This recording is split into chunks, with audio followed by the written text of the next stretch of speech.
now, so I'll go ahead and introduce our next panel speaker, Clinton Johnson. He leads the Racial Equity and Social Justice team at Esri.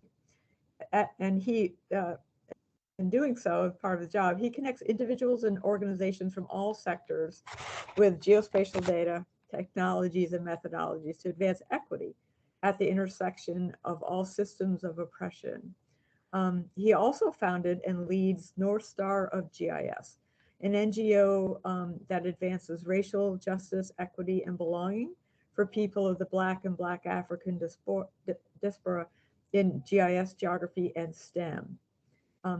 This employee community is focused on increasing representation, inclusion, and belonging for people of African descent in GIS. He is also an advocate for belonging and equity for people from underrepresented groups in GIS and STEM more broadly. So I will leave it at that and turn, I think we're going to see a video of his presentation next. Hi, everyone. I'm Clinton Johnson, and I use he, him pronouns. My work involves helping people use a geographic approach to racial equity and social justice. And a geographic approach should inherently be an empathic approach. In the geospatial industry, one of the questions we should always ask is the geographic approach that we're using to address any given challenge or any area of interest, is that geographic approach empathic?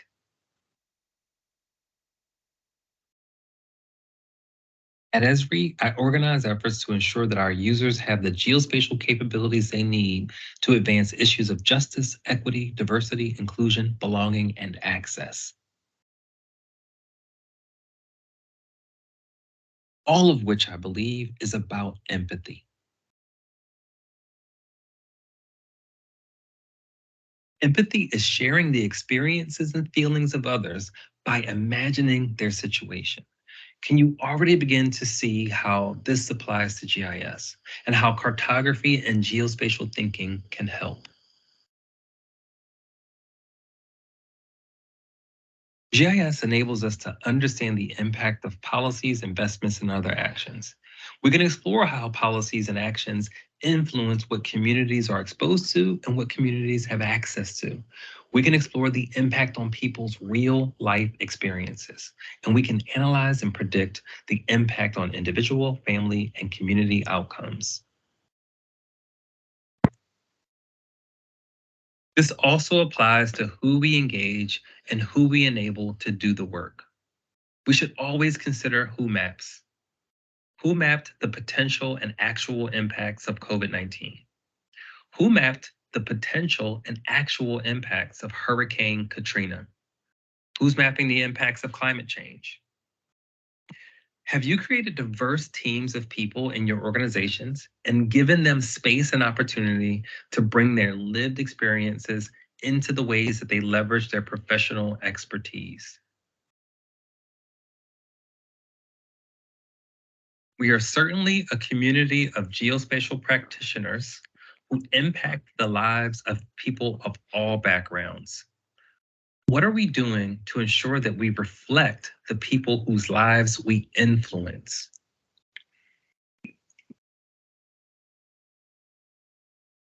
All of these communities are impacted by intersecting issues of social injustice.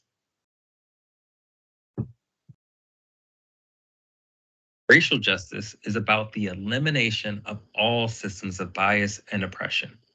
Now, many hear racial and assume that racial equity and racial justice stop somehow magically at an invisible border of racism. That's not a real thing. Racism doesn't simply share borders with other systems of oppression. All systems of oppression interact and influence each other in ways that help some and harm others, and in ways that are not always consistent.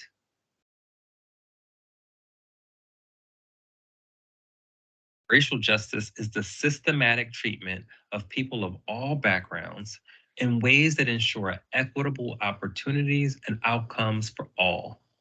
This work must be intersectional.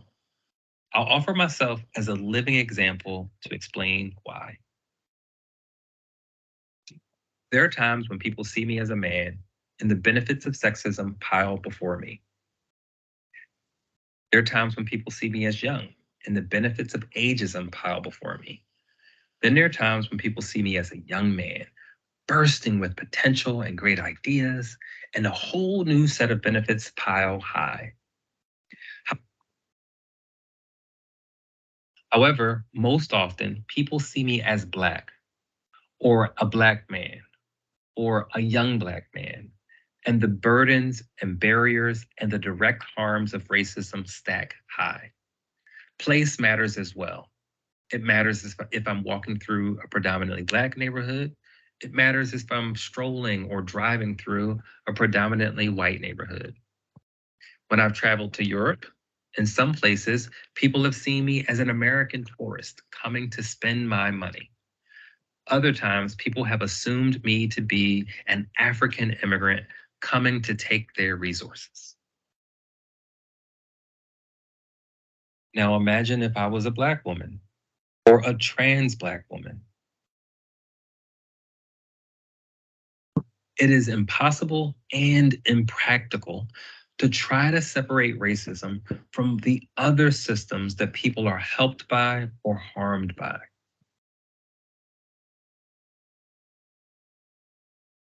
We need to address these issues in our maps and analysis, as well as in the broader global geospatial community. At Esri, I'm one of the founders of the first employee resource group focused on people of Black and Black African descent. And we work across the global geospatial community.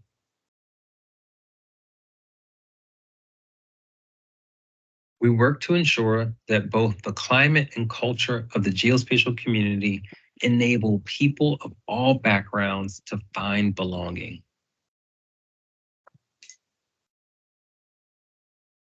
While inclusion is sometimes implemented as simply granting access to otherwise exclusive spaces, belonging is about ensuring that people have access to a space and resources to prosper in that space without the need to assimilate. And every time I think about this, I'm reminded of the time when a longtime friend of mine finally became a US citizen after nearly 40 years of living here.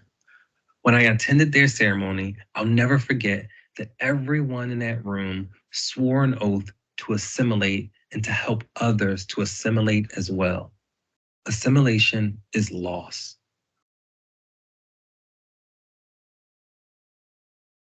Organizers in the global geospatial community advocate for equity across our interconnected workplaces. That includes equity and representation at all levels, equity and experience, so that we all have great experiences in this industry, and equity in recognition. There are many highly skilled and highly qualified geospatial professionals who aren't always properly compensated and honored for the ways that they impact the community.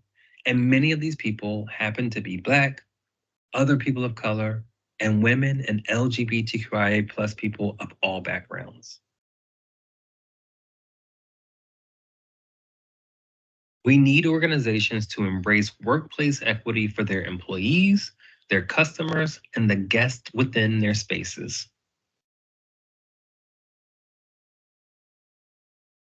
Since 2017, a grassroots GIS community called North Star has delivered engaging and educational events for over 3,000 guests, showcasing dozens of Black students and professionals sharing innovative solutions for business and social impact. In 2021, the North Star leadership team took our community organizing to the next level and formed a 501c3 nonprofit.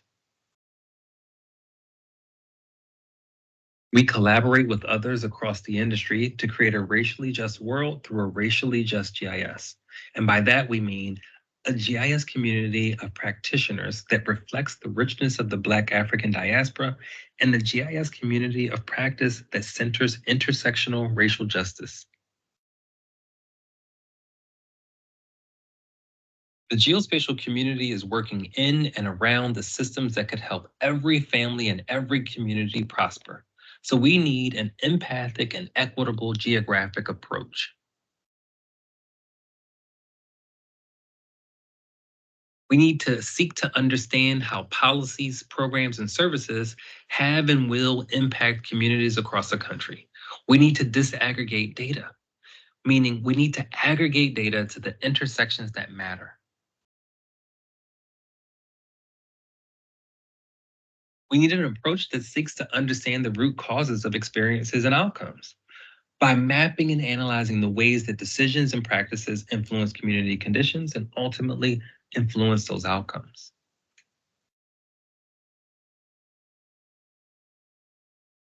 We need a systematic approach that assesses inequities, explores policy alternatives, and automates equity interventions, and enables continuous improvement, all while keeping communities engaged in the process. There are many ways to combine geospatial data, tools, and practices to operationalize racial equity and social justice. There isn't just one solution. We need a systems approach or a systematic approach. Now, I've said plenty, and if you remember only a few things, please remember these.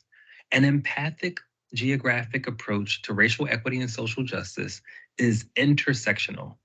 It allows you to focus on all the intersections of race, income, gender, sexual orientation, location, and all the other intersections that matter. It's outcome focused. It helps you to better connect the dots between policies and community conditions to help create equitable outcomes. It's systematic. It allows for a comprehensive orchestration of geospatial capabilities to push back against systems of oppression. This applies to making sure that our cartographic products result in racial equity and social justice. This applies to creating a global geospatial community that reflects the rich diversity of the world we impact. And it applies to the ways that we organize in the GIS community to create the change that we need, the change that the world deserves. Thank you all for listening, and thanks to the organizers of this conference for creating space for this conversation. And thanks to all of you in advance for continuing to support justice, equity, and belonging through an empathic geographic approach. Thank you very much, Clinton. You provided a lot of food for thought, and also, if you're open to it, material for my classes, and I'm sure others as well.